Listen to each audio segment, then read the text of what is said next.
कंकड़ आया और तीसरा घास मुंह की ओर किया तो उसकी ससुराल किया और से संदेशा आया कि उसका पति बहुत बीमार है, जल्दी भेजो। माँ ने तब लड़की को विदा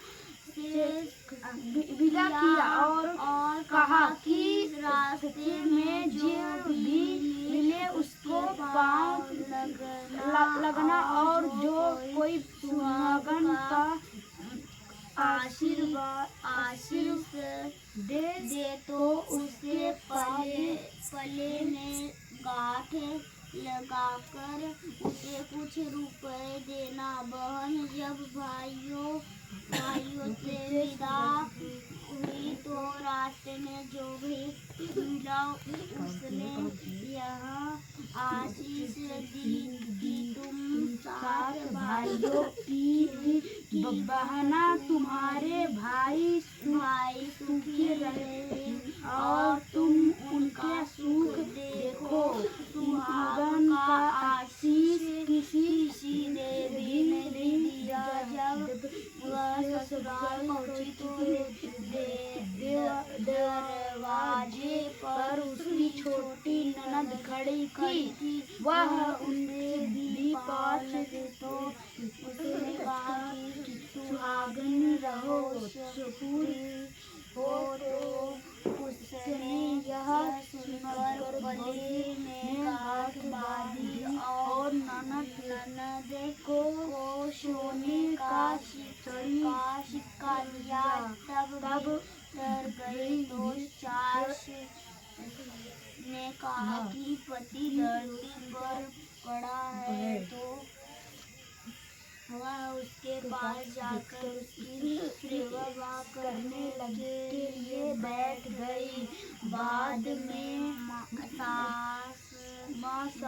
दासी के हाथ बची रोटी भेज दी। इस प्रकार से समय बीतते मृगशिर चौथ आई तो चौथ माता बोली करवा ले भाइयों की प्यारी करवा ले। लेकिन जब उसे दिन में चांद उगाने वाली करवा ले। हाँ, ये दिन पे चांद को दिन में चांद उगाने वाली करवा ले। दिन में चांद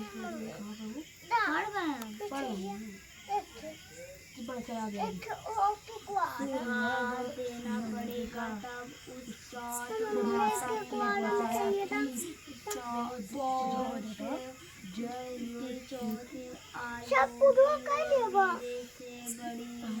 उसे ही सब कहना वही तुम्हारा सुहाग वापस देगी। जय खट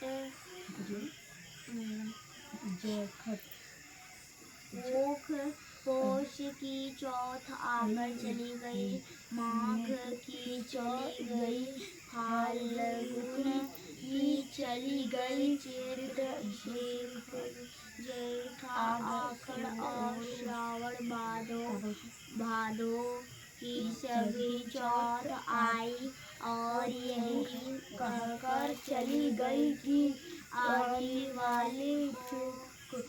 वाली को कहना। असोज की चौथ आई तो उसने बताया कि तुम पर की चौथ नाराज है, उसी ने तुम्हारा सुहाग लिया है, वही वापस कर सकती है। वही आएगी तो पाँव पकड़कर विनती करना बताकर वह चली गई। जब कार्तिक की चौथ आई तो वह गुस्से में बोली भाइयों की प्यारी करवा ले, दिन में चांद उगाने करवा ले, वृक्ष खनन करने वाली करवा ले, भूखी करवा ले तो चांद निकले। यह सुनकर वह चौथ माता को देखकर उसके पाँव पकड़कर गड़गड़ाने लगी। यह चौथ माता मेरे सुहागन तुम्हारे हाथों में है, आप ही मुझे सुहागन कर। तो माता बोली, पापीन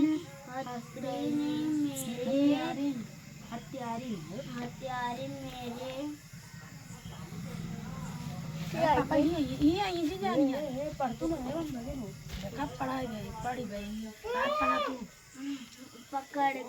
पाँव पकड़कर जो बैठ गई। वह बोली, जो मुझे भूल हुई है उसे क्षमा कर दो। अब भूल नहीं करूंगी। तो चौथ माता ने प्रसन्न होकर आँखों के काजल आँखों में से मेहंदी और डंकों में से रोली लेकर उंगली से छीटा दिया। तो वह उठकर बैठ गया और बोला कि आज मैंने बहुत सोया और क्या सोए, मुझे तो बाहर महीने हो गए। अब जाकर चौथ माता ने मेरा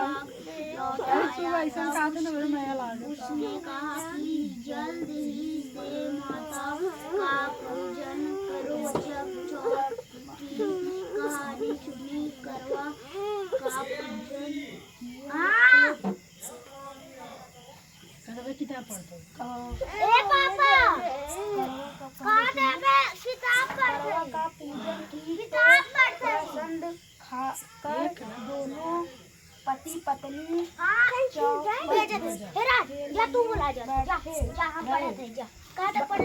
बैठ गए। लोटा चौथ बैठ गए। नीचे से दासी आई। उसने उन दोनों को पास